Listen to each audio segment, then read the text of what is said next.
Hi there. In this video, we're looking at a Victorinox chronograph equipped with the Ronda 5030.D movement. To operate the chronograph, we press the upper button to start and stop counting, and the lower button to return the hands to 0. But, as you can see, the 3 chronograph hands do not reset properly.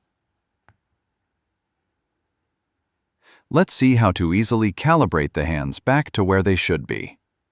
To start, we pull the crown to the second click. Next, press both chronograph buttons simultaneously.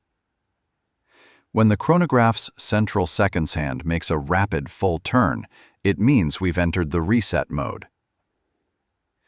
Each press of the upper button advances the center seconds hand. Holding it down moves it quickly.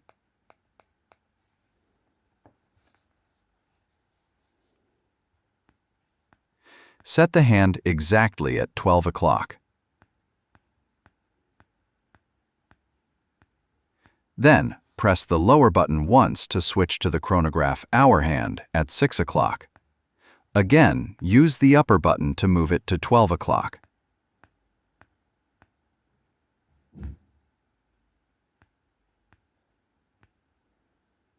Press the lower button once more to move to the chronograph minute hand at 9 o'clock. Use the upper button to position it precisely at 30. Once all hands are aligned, push the crown back to its normal position to exit the setting mode. Now let's test. We press the upper button to start.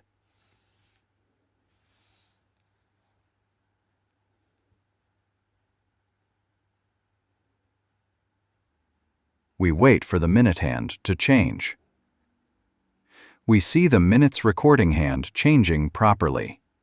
Press the upper button to stop counting, and the lower button to reset. There it is. All 3 chronograph hands have reset to their proper 0 position. Perfect. Keep in mind that this reset procedure requires a full battery. A weak battery can cause the chronograph hands to misalign again, even after proper calibration. Thank you for watching.